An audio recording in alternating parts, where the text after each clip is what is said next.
Niyihe mpamvu ituma Imana yemera ko duca mu bibazo? Niyihe mpamvu ituma Imana yemera ko duca mu ntambara? Niyihe mpamvu ituma Imana yemera ko tuvugwa nabi kandi turi abana bayo? Niyihe mpamvu Imana yemera ko tunyura mu muriro kandi idukunda kandi itatwanka? Niyihe mpamvu Imana yemera kuca mu nzuzi zitemba kandi zihitana n'amabuye zigatwara, ariko Imana ikemera kuca muri urwo ruzi? Mbega ni urwanko Imana yanka abantu, akaba ariyo mpamvu ibanyuza muri ibyo bibazo? Niyihe mpamvu ituma Imana inyuza abantu mu biyaga binini ariko ikabanyuzamo? Mbega ni urwanko Imana yoba yanka abantu? Niyihe mpamvu Imana yatumye icisha Abisirayeli mu butayu? Murazi inyota yo mu butayu, murazi ibibazo byo mu butayu, ariko Imana ikabanyuza mu bugaragwa kugira ngo ibageze muri Kanani. Kubera iki itabateruye ibagurukane ibatware muri Kanani batiriwe baraca mu butayu? Kubera iki itabagurukanye? Mbega yari bishoboye? Yego yari bishoboye. None kubera iki itabikoze muri iyo nzira? Kubera iki Imana yabwiye Yosefu kazaba umutware muri Egiputa, kazaba umutware, ariko Imana ntiyamubwira igihe bizabera? Kandi Imana iyo mu ijuru kubera iki yemeye kanyura mu byo yanyuzemo Yosefu, yankwa na bene se, atererwa mu kinogo, ajya gufungwa, adenderezwa? Kubera iki yabyemeye? Kubera iki yemeye ko ibyo byose biba ku musabyi wayo? Biciye rero muri kino cigwa cy'uno munsi turashaka kumenya impamvu zine zituma Imana yemera ko duca mu bibazo bikomeye, impamvu zine zituma Imana yemera ko tunyura mu bintu bidasanzwe. Ariko imbere yuko tuvuga kuri izo mpamvu, ndashaka tumaze dusenge. Data w'ubwiza budasanzwe, se umwami wacu Yesu Kristo, turasengeye umwene data ugiye kumva rino jambo, reka rimubake kandi rimukomeze, ko rimusanze ntaba ariko rimusiga, ariko riza rimpinduka mu buzima bwe no kwimwerekeye byose, mu izina ry'umwami wacu Yesu Kristo, amen. Turabaramukije mwese bakunzi b'ikiganiro haracyariho ibyizigiro. Amahoro y'Imana nakomeze kubana namwe. Haracyari ibyizigiro ko wakomera, ko watera imbere, ko wagera ku nzozi zawe. Haracyari ibyizigiro ko iyo ndwara wayikira. Haracyari ibyizigiro ko wagera ku byo abandi bagezeho, kuko Imana twizeye, ko Imana dusenga ntabwo irobanura ku butoni. Ivyo yakoreye abandi nawe yabigukorera, aho yagejeje abandi nawe yahakugeza. Nta kure cyane Imana itakura ubuzima bw'umuntu, kandi nta kure cyane woba uhagaze, woba uri, Imana itakura ikukure hasi igushire hejuru, cyangwa igukure hejuru ikumanure hasi, kuko ni Imana ikura hasi igashira hejuru, kandi ni Imana birivuga ngo yimika abami ikongera ikabimukurura. Bisigura ngo nibaduza ikongera ikabamanura. Alebosibakaya. Ariko ndashaka turebere hamwe ibintu bine bituma Imana yemera ko tunyura mu bintu bikomeye. Mbega Imana yobitwanka? Hoba hari ikibazo dufitaniye kugira ngo ituzane hano mu isi kandi izi ko ari Satani? Dushaka kumenya impamvu iturekera mu bibazo, mu ntambara. Yesu aravuga ngo mu isi ngo muri namarushwa, mu isi muri namarushwa, ariko muhumure naranesheje. Kubera iki we? Kubera iki atadutwaye mu bwami bwiwe directement, ariko akaturekera mu isi azi kirimo iki? Ibibazo, irimo Satani, irimo amarushwa. Dushaka kurebera hamwe rero zino mpamvu zine nabonye muri Bibiliya zituma Imana yemera ko tunyura muri ivyo bintu byose. Ariko imbere yuko tuzivuga, reka dusome ijambo ry'Imana. Dusoma mu cete ca mbere Paulo yandikiye Timoteyo, ibice byaho ni 3 murongo waho wa 10. Haravuga ngo kandi abo babanze kugezwa, maze nibataboneka kumugayo babone gukora igikorwa cibango ryabo. Ngo maze abo bantu babanze kugezwa, ngo nibatabonekaho umugayo babone gukora igikorwa cibango ryabo. Ibango ni igikorwa Imana iba yaragushiriyeho gukora, ni ministeri, ni impano, ni ingabire, ni ibango, ni ubugabuzi Imana iba yarasize mu buzima bwawe, ni ibintu Imana iba yarateguye mu buzima bwawe uzakora uzababyo. Usomye Yeremiya 1:5 Imana iravuga ngo utaraba urusoro mu nda ya nyoko nari naragutoranije, nari naragushizeho kugira ngo uzabe uvugishwa nanje. Turabona ko Imana itoranya umuntu uhereye kuva kera hose. Usomye Abefeso 2:10 havuga ngo hari imirimo myiza Imana yaduteguriye kuva kera kugira ngo tubashe kuyigenderamo. Ugiye gusoma na Yeremiya 2:9-11 batubwira ngo ndazi imigambi, ndazi ivyiyumviro mbiyumviraho katari ivy'ivyago ariko ari ivy'amahoro. Ahangaha birumvikana ko Imana atamuntu numwe yanka kandi atamuntu numwe ifitiye urwanko, atamuntu numwe ifitiye imigambi canke ivyiyumviro vy'ivyago ko vyoza ku buzima bwiwe, ariko abantu bose Imana ibiyumviraho ivyiza. Nikimenyamenya nuko igwisha imvura kubabi n'abeza itarobanura, kandi ikindi naco yakiriza izuba ababi n'abeza ntabwo irobanura. Ikindi naco Imana imbere yuko irema umuntu yamanje kurema ibizamutunga byose, irangije ifata umuntu imushyira muri nyabintu imubwira ngo biganze byose, ariko Imana iza kumwihaniza ku kintu kimwe, iramubwira ngo kino camwa ntuzakiryeho, ku munsi wakiriyeho uzapfa. Ariko biza kurangira umuntu ariye ku camwa Imana yamubujije, biza kurangira apfuye, birangira atakaje umwanya Imana yari yaramushiriyeho. Imana ishimwe cyane. Ndashaka tuzovugane mu cigwa tutarangije neza kivuga icazanye Yesu hano kwisi, nikihe catumye Yesu aza hano kwisi, nikihe kintu yaje gukora hano kwisi, nizihe nyungu twebwe twabonye biciye mu kuza kwi hano kwisi. Turiko turarebera hamwe muri ico cigwa aho twababwiye ko tuzobabwira igiti nyezina Adamu na Eva babashije kurya icarico. Twongere tubabwire n'impamvu Imana yashizeho kirya giti muri rirya tongo, impamvu Imana itakivanyeho, kubera iki yarizi ko umuntu azokirya mugabo Imana ikakirekera harya hantu, nayo tuzayirebera hamwe. Imana ihabwe icubahiro. Ntatinze rero ndashaka twinjire muri bino bintu rero bine bituma Imana yemera ko tunyura mu bibazo. Usomye igitabo ca Yobu 13 havuga ngivyo muzi nanje ndabizi, were ku murongo wa mbere, ngivyo muzi nanje ndabizi ngo ntimundusha, ngo kandi amaso yanje yariboneye ivyo bintu vyose. Imana yo mwijuru ivyo ducamwo vyose, ivyo tubamwo vyose Imana ibibibona. Ivyo ukora byose Imana irabibona, ivyo ukorera mu mpisho aho abantu batabona ariko Imana irabibona.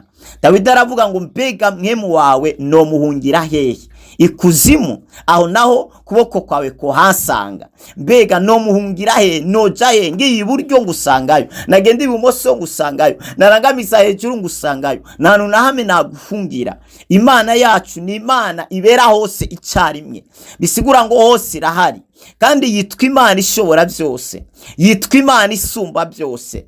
Hari abantu bibaza kubera iki Imana itishe Satani imuvaneho burundu n'abadayimoni, kuko aribo bateza ibibazo kugira ngo natwe tubashe kwibera mu mahoro. Niye mpamvu ituma Imana ireka ivyo bintu vyose. Kandi inyishu ihagaze muri bino bintu bine tugiye kuvuga. Ikintu ca mbere nuko Imana iba ikwizera.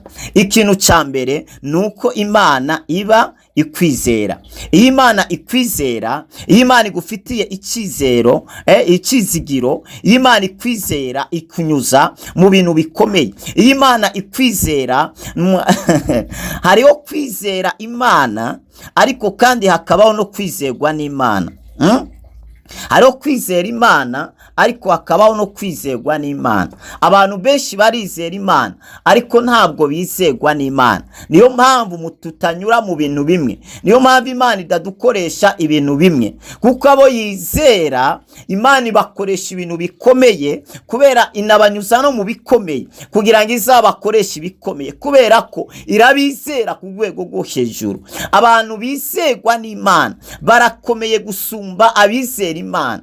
Uwizera Imana yakora ibikorwa bikomeye, uwizera Imana yakora ibitangaza bihambaye, uwizera Imana yahindura ibintu bikomeye, uwizera Imana yashiraho ibintu bitariho bikabashaga no kubaho. Ariko umuntu yizerwa n'Imana arakomeye gusumba umuntu yizera Imana. Kuwizerwa n'Imana ni wa muntu Imana ibikunda, ni wa muntu Imana ishobora gukoresha ibyo itakoresha abandi, ni wa muntu Imana ishobora kunyuza aho itonyuza abandi, ni wa muntu Imana ireba ikishimira, ni wa muntu Imana iba ifitiye novuga ngo akantu kubyiyemezi kugivuga ngo kubera naka arantera ishema, aranezereza, aranyubaka. Iyo ndamurevye ukungene yifata, ukungene agenda, uyu muntu ariko aramesha icubahiro, ariko aratuma ngaragara, ariko aratuma amenyekana, ariko aratuma hari ubundi bushobozi bwanje abantu batari bazi bugaragara, bukagaragarira muri uwo muntu. Nuko Imana rero iba ikwizera, niyo mpamvu yemera kunyura mu bikomeye. Umuzungu arashobora gukora telefone, ariko iyo telefone akabwira abantu ati telefone irashobora kurara mu mazi kandi ikavayo mu gatondo ukayikura mu mazi uyikoresha. We arabyizera, waba yarayikoze igihe kirekire, aba yarabipimye, aba yarabitestinze, hanyuma amaze kubitestinga aba amaze igihe, amezi cyangwa imyaka, ariko arakora ico kintu. Iyo rero twebwe aje kukiturumurikira ku mugaragaro akakitubwira, twe turatungurwa, twe turatangara, tukavuga ati izo bintu vyabaho. Telefone yaja mu mazi ariko ntishobore gupfa, cyangwa amazi niyinjira indani, cyangwa yakwinjira indani telefone nipfe. Ivyo bintu ntibyumvikana, ntibisobanutse, ivyo bintu sivyo ariko aratubesha, kubera uwo muntu abazanye ikintu tuba tutamenyereye kugira ngo atwemeze. Rero ategerezwa kuca afata amazi twese tureba, maze agashiraho ya telefone, hama tukarindira ayo masaha yatubwiye kishobora kumarayo cyangwa iyo misi, hanyuma yayivanayo, twareba twayikoresha tukabona iri gukora, duhita twemera ati wa muntu ivyo avuga bwa bundi nivyo, ya telefone bimwe yatubwira niko bimeze.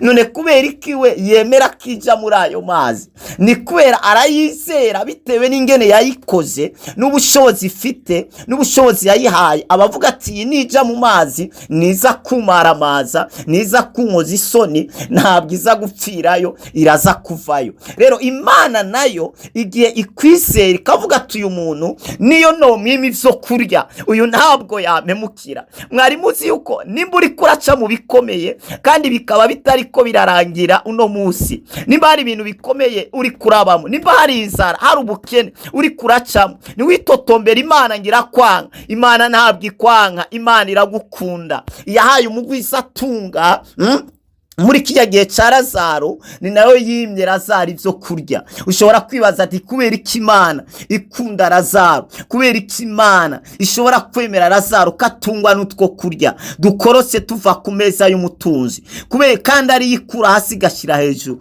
Kubera iki itafashe Lazaro? Murabizi ko Lazaro yubaha Imana. Kubera iki Imana itafashe uyubaha ngo shire hejuru, yoye kurya ivyo kurya bikorose biva ku mupagani, ariko Imana ikemera katungwa navyo. Era binyuma ya buno buzima birivuga ngo umutunzi yarapfuye ashikira mu muriro, ngariko Lazaro arafashikira mu biganza vya Abrahamu. Birivuga ngo Lazaro ahabwa ivyiza, ahabwa umunezero inyuma ya buno buzima, nayo umutunzi ahabwa umubabaro n'agahinda inyuma ya buno buzima. Nukuvuga ko inyuma ya buno buzima hari uwababaye ariko kandi hari uwishimye. Muri buno buzima nabwo hariho uwishimye ariko kandi hariho uwababaye. mugabo yababaye hari ikindi gihe yabikiwe cyo kunezererwa, hari ikindi gihe yabikiwe cy'umunezero, ariko nawe anezerewe hari ikindi gihe yabikiwe cy'umubabaro cy'agakinda. Imana yahabwe icyubahiro. Rero Imana yaremeye ko Yosefu anyura muri kijya kigeragezo,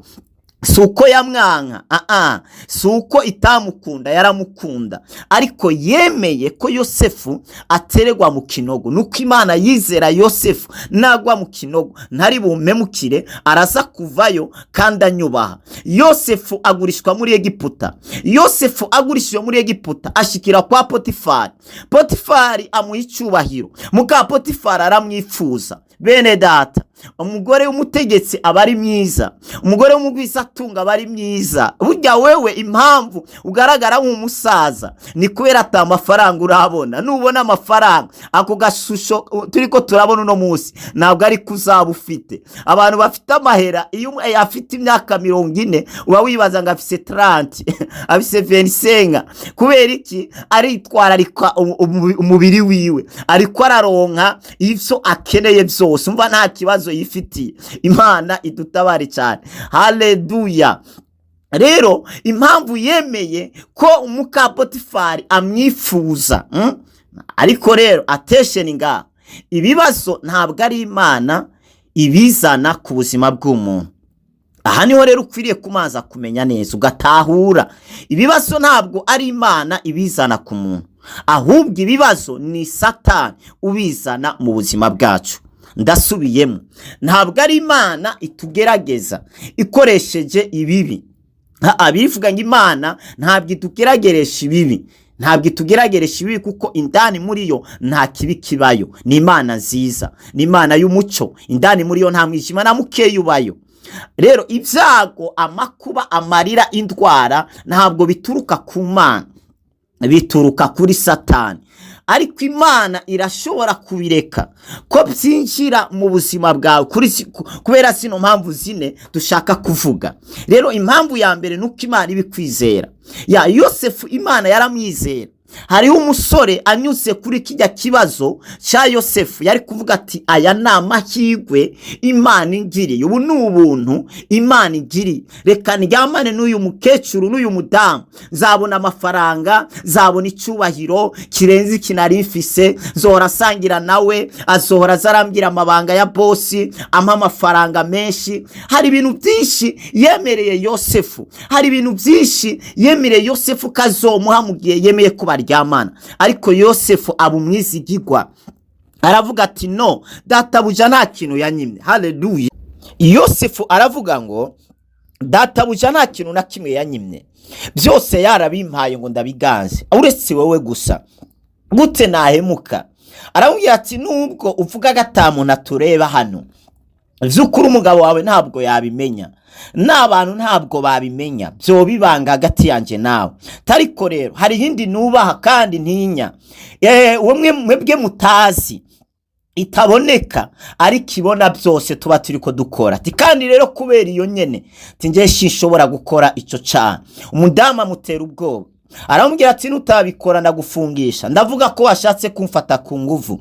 Yosefu aravuga ati ntabwo bafitiye ivyo, nubwo ko bari ukwicwa ndemeye gupfa, ariko nahemukiye Imana yanje. Yosefu atererwa muri gereza, Imana iremera karenganywa, ariko Imana iza kumukura muri gereza imugira umutware. Imana yo mwijuru, haleluya, ni Imana ikura hasi gashira hejuru. Yesu igihe baje kumukubita, baje kumufata, Petero akura inkota aca ugutwi k'umusirikare wamengagize neza kuko yaragwaniye Yesu. Ariko Yesu abwira Petero adisubiza inkota mu bwubati, kuko abicisha inkota niyo nabo bazicishwa. Ati rero Petero we windwanira, jiwe nabiretse, kuko iyo shaka abandwanira sinari kurondera mwebwe muri abanyantegenye, ahubwo nari kurondera abamarayika, nari gukomanda regio y'abamarayika bakaza hano. Iyo bavuze regio y'abamarayika ni kambi y'abamarayika, ni umucyo w'abamarayika. Bamwe bavuga ati ushobora kuba ari umucyo w'abamarayika 3000, abandi bakavuga 10,000. rero Yesu avuga ngo nibo nari gukomanda. Marayika umwe yigeze kwica abantu 70,000 abica mu masegonde makeya. Cyawumva rero akomaza abamarayika barenga 3,000 ibaza igikorwa bari gukora, isi yose bari kuyubika. Ariko Yesu aravuga ngo nabiretse kugira ngo ivyanditswe bisohore, kubera icari camuzanye yari yaje kudupfira kubw'ivyaha twari twarakoze. Bibiri kivuga ngo iki mu cete Paulo yandikiye abikorino, ngo Satani yaza kugira ubwenge ntiyari kubamba umwami w'ubwiza, yari kumwihorera Yesu. Ariko kubera atamenye ubwo bwenge yabambye Yesu azi yuko ahagaritse misiyo ye, ariko asanga ahubwo misiyo arayikomeje. Rero Satani yamatugirira nabi azi yuko ahagaritse umugambi w'Imana, ahubwo ivyo bintu akoze agaca yisanga ahubwo adusunikiye mu mugambi w'Imana nyezina.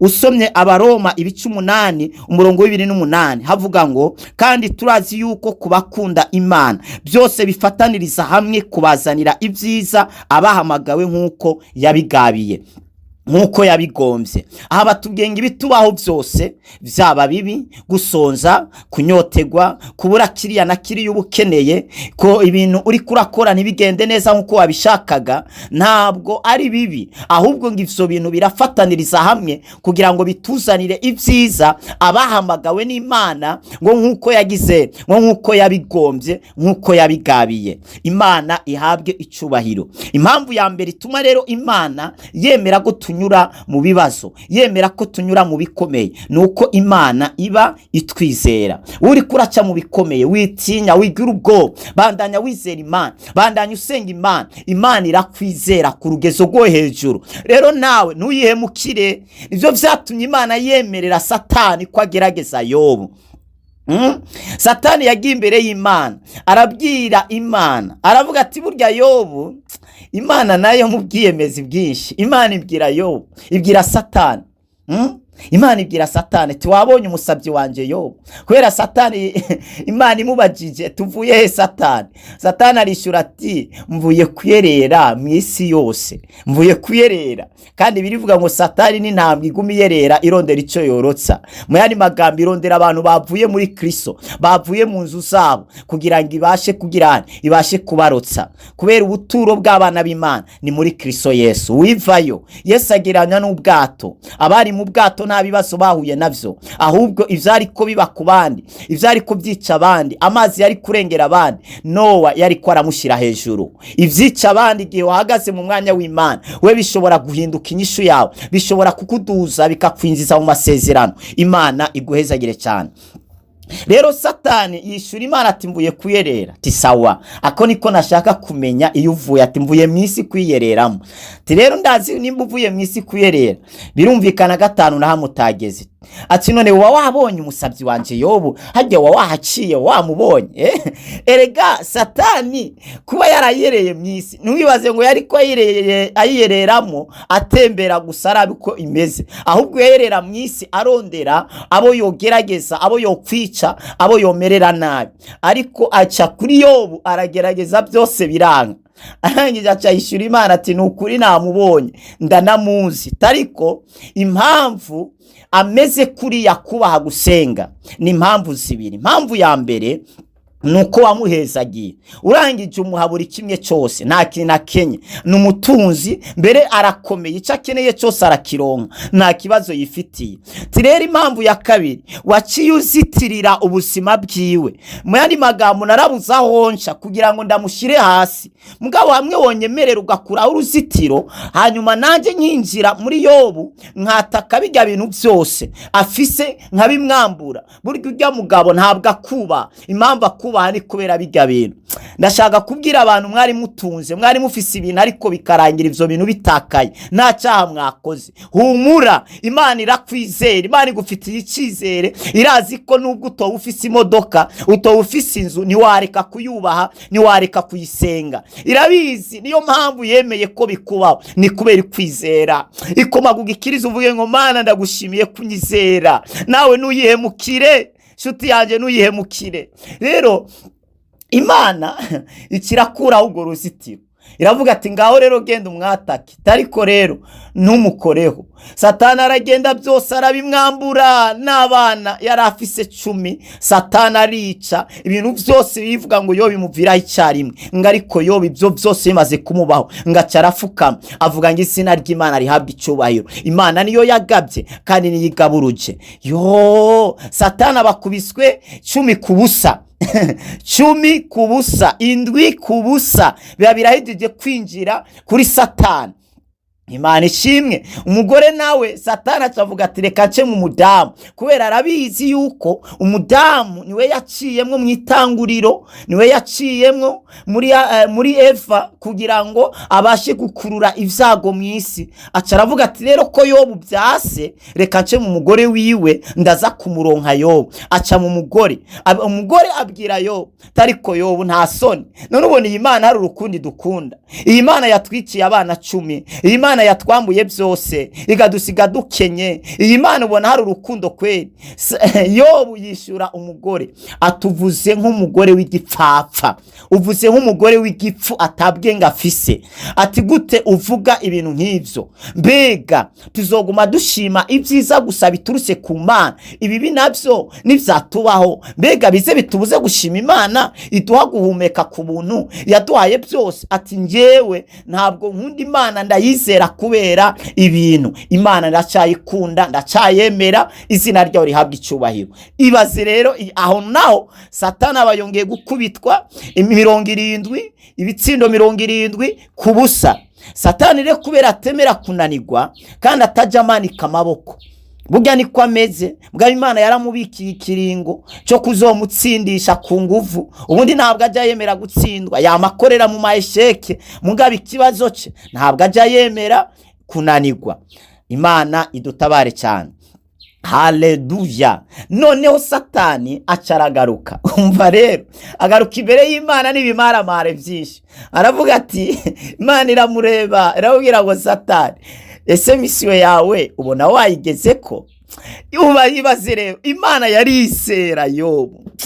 My God, sizi bigerageza uri kurahura navyo, wa mudamu we, siza abagabo bariko barakurondera ngo muryamane, sinza amazu bari kukwemerera n'amamodoka n'amamiliyoni. Imana irakwizera, niyo mpamvu yabatumbereje ku nzira yawe. Witakaza agakiza kubera ibikayangana. Ibyera byose samata, birivuga ngo vyakumarira iki? Kunguka ivyo mwisi byose ugahomba ubugingo. Wa mukobwa we, witakaza agakiza kubera iPhone, kubera amafaranga bakwemereye, kubera visa yo kuja muri Canada. Witakaza agakiza kawe kubera ibintu vya hano mwisi tuafise igihe gitoya.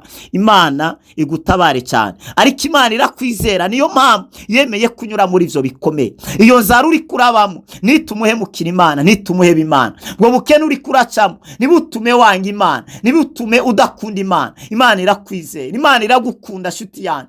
Masotarabaregi bakaya, Imana ntabwo ikwanka, nuko Imana igufitiye icyizere, ivuga ngo aya ndazi ko uyu muntu azogira akomeza kunyubaha nubwo ari karaca muri bino bintu bikomeye. Imana ibwira Abisirayeli ngo muri mwebwe nta bakene basobaho, mwese nzabagira abagwisatunga. Mugabe kiragaruka gatoyi kiravuga ngo ariko ngo nihabaho umukene muri mwebwe, ngo muze mumufashe, muze mumugirire neza. Ngo kandi nimumugurana amafaranga nimuzomusaba inyungu yayo. Ngo kandi nimunamuha ideni nimuzomwishyuze n'igisakisaki. Kandi ikishiraho n'umwaka wo guheberanira imyenda, guheberanira amadeni. Kujya uwo mwaka ugeze, umuntu yagufitiye ideni byamunaniye kuri kuriha, wacu uri muhebera, uwo mwaka waruzwi. Imana kiravuga ngo nimugenda no mu mirima mukagenda kwimbura, nimuzomareyo byose, muzasigazeyo ibizofasha umukene cyangwa umunyamahanga aba muri mwebwe. Ariko mwese sinabagira abagwizatunga. Imana yadusize ku munzani, ibaze twese turabakire. Muri baza ko igihugu cyatera imbere, muri baza ko isi yari kubakwa ikagikamera ukuntu imeze. Ninde yari gukorera uyundi? Ninde yari gufasha uyundi? Haje waruzi ko twese dukeneraniye?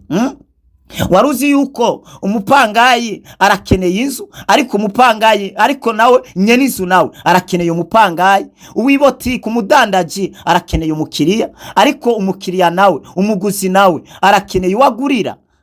twese turagizene turakeneraniye. Perezida aba perezida kubera bene gihugu, hamwe twe dutoba tuari yoca aba perezida wande, yoca aba perezida wande. Uwo mugabo wawe aragukeneye, ariko kandi nawe uramukeneye.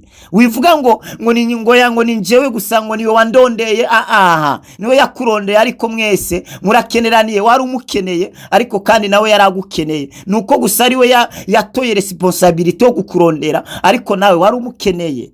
Imana idutabare cyane. Wivuga ngo naka ntacyo amaze. Hari abantu basuzugura abarimyi, bakibaza ko abarimyi ataco bamaze. Mbega iyo abatabarimyi bariho, ubugiki ubugiki wewe iyo nda yawe wishiramwe iki?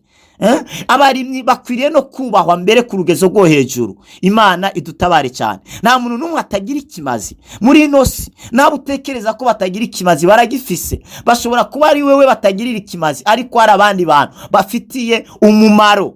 Imana ishimwe. Kandi Imana yabaremye izi yuko ari abantu bikimazi. Rero impamvu ya mbere Imana ituma yemera ivyo ko bitubaho ibibazo, nuko Imana iba itwizera. Rero Imana rero ikivuga ngo umukene naba muri mwebwe muzamufashe. Reka mvuge kano kantu nkarangiza. Abakene ni bigeragezo by'abagwizatunga. Ndasubiyemo, abantu bakenye bari hano mu isi ni bigeragezo by'abagwizatunga.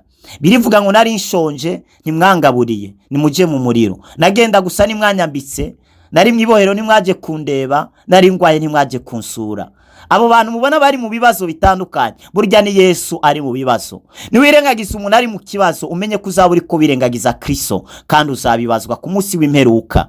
Imana idutabare cyane. Umugwizatunga yifuje gusubira ku isi ngo yongera girene, ngo yongera afashe Lazaro, ariko Abrahamu aramubwira ati ivyo ntabwo bigishoboka. Wewe wahawe ibyiza ukiri mu isi, nta yindi mpamvu yo kugaruka ku isi. Wewe ivyawe vyararangiye, urindiriye umuriro. Ico nico gihembo cyawe wakoreye. Imana idutabare cyane.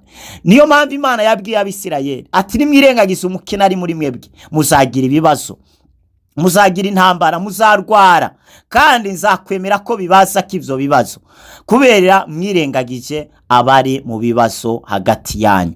Impamvu abagwizatunga benshi bagwara ibigwara bikomeye, mbere bakagwara n'ibigwara bidakira, abandi bakagwara ibigwara bibabuza kurya ubutunzi barondeye. Ugasanga wararondeye, ariko hakazamo ikigwara kikubuza kurya inyama, kikubuza kurya umunyu, kikubuza kunywa umuvinyu, kikubuza kurya ibintu by'agaciro byiza. Ugasanga n'umugwizatunga yama ku bijumbu by'amaganda, n'umugwizatunga yama ku bugari bw'ibigori, akabukoza nirengarenga imboga zitagiramwe ibirungo. Afite amafaranga, agendera mu modoka, nta mahoro afise, arataha muhira ni mu ntambara. Kugira aryame amaza kurya ibinini bimusinziriza, kugira agira amahoro amaza kunywa urumogi, amaza kugenda kuraba abantu bamusetsa.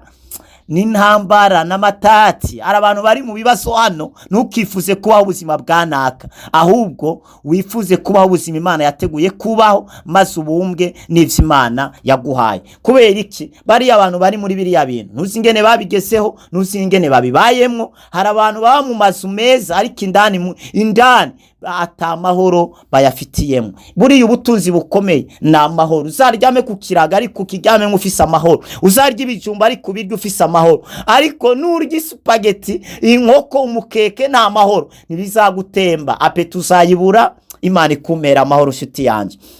Rero Satani rero kubera atemera kunanirwa, abwira Imana ati rero Mana, njyewe sindabyemeye ko nananiwe, tongera umiyindi chance nongere ndamusubireko. Tiburiye ubutunzi umuntu yakwiyanganira ko bugenda, n'abana yakwiyanganira ko bagenda, tariko umubiri wiwe ameno ukoraho ndazi ko yoca guhemukira. Imana iravuga ngo ivyo ni ibisanzwe, genda umukoreho, ariko umutima we ntuzawukoreho. Umva umbwira, Satani nubwo yakunyaza ivyawe, nubwo yagutwaye byose, ariko Imana izagushumbusha nutatakarira muri ico kibazo. Imana izagushumbusha. Ikindi naco, Imana izaguhoza ayo marira uri kurarira muri ivyo bibazo. Ikindi naco ukwiriye kumenya, Satani nta bushobozi afise ku mutima wawe. Yarakoze ivyo akora, ariko umutima wawe uri mu maboko y'Imana, urarinzwe n'Imana. Hari ivyo Satani afite uburenganzira n'ivyo adafitiye uburenganzira. Imana ishimwe ku mutima wacu, maso talabadegi baya uri mu maboko y'Imana. Imana ibwira Satani ati kora byose ku mubiri, tariko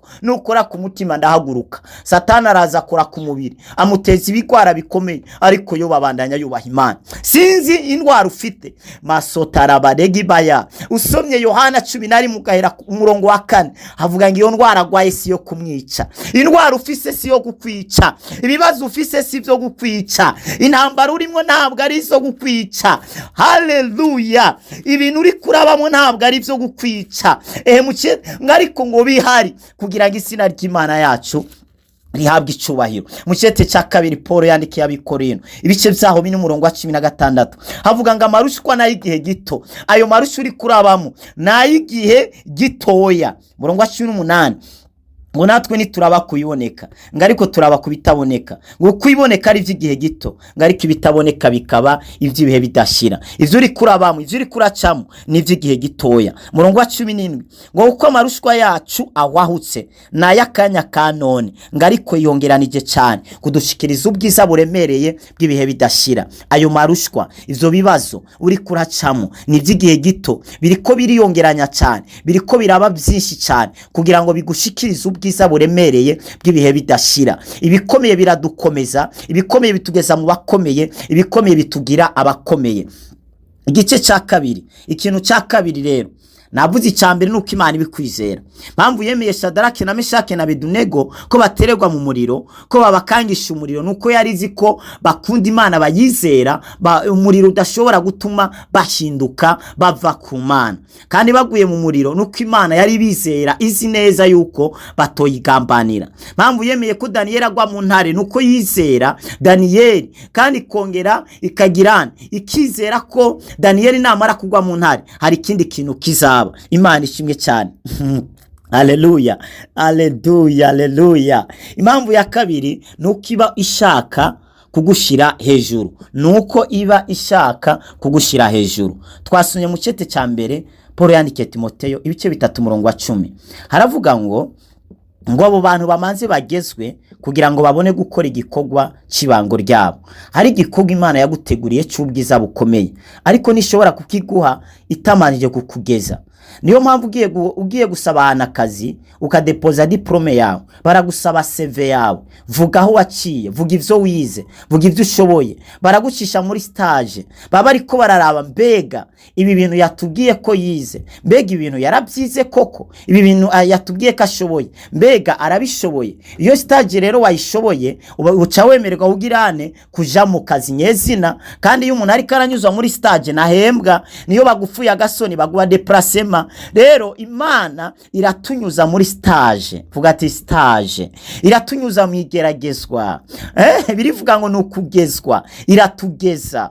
Niyo mpamvu izahabu ni nziza, ariko izahabu iba nziza cyane ikifuzwa n'abantu bose iyo yanyujijwe mu ruganda. Icyuma iyo kiri mu ruganda kirakubitwa kikababara, ariko umucuzi ntabwo yita ku bubabare no ku nduru icyuma kiba kiriko kiravuza, ahubwo aba yitaye kubwiza kizogira kimaze gukubitwa izo nkoni kimaze gukubitwa izo nyundo. Emera ukubitwa inyundo babazwe, ariko dazi kinyuma yo gukubitwa iyicuma bacinjije mu ruganda, bacinziza mu ruganda kitifuzwa, kidakundwa, ariko kigasohoka gifise agaciro gakomeye cyane.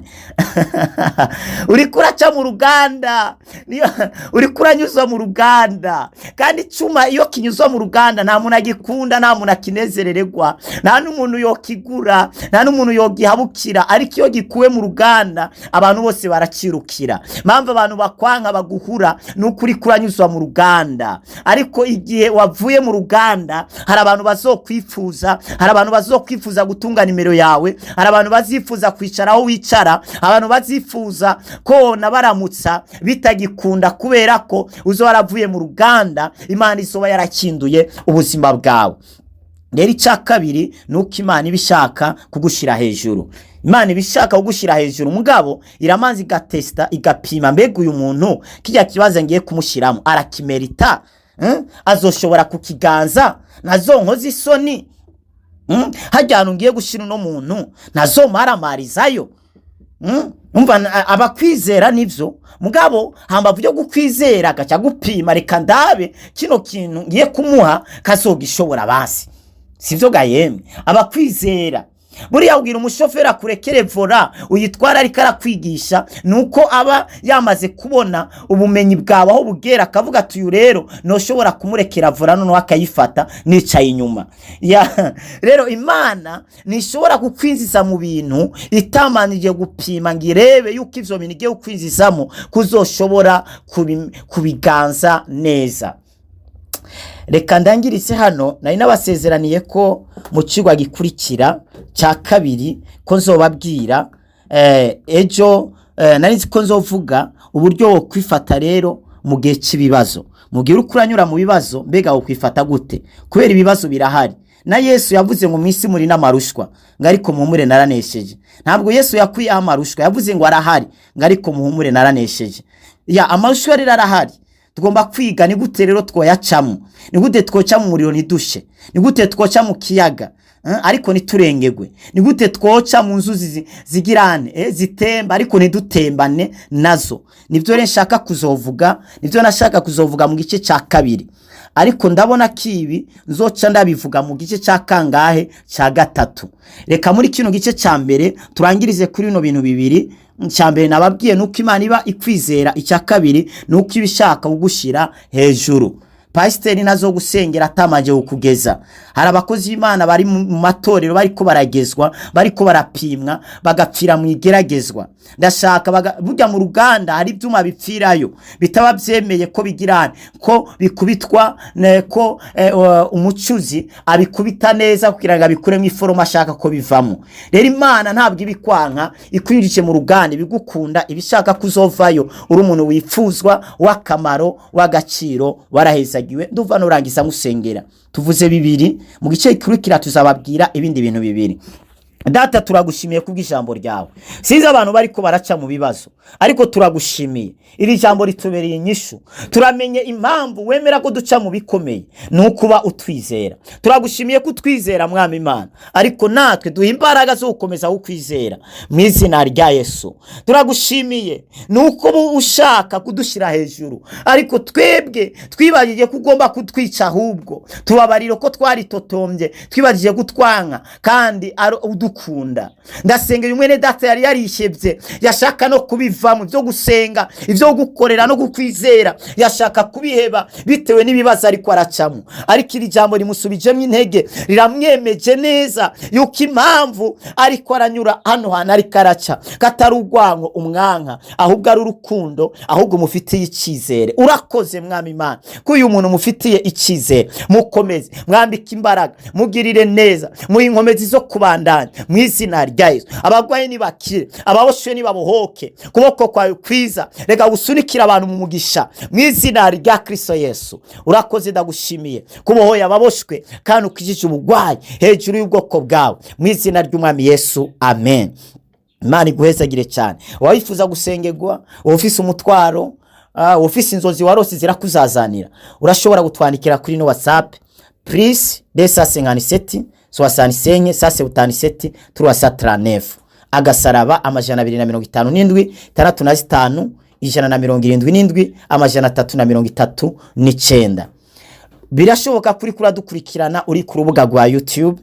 Reka ngusabe gukanda sabone canke subscribe. Raba ahantu handitse sabone ngaho kuri screen yawe, canke handitse subscribe uhakandeho rimwe kugira ngo igihe cyose duhise biganiro uzaba wa mbere ubikurikirana.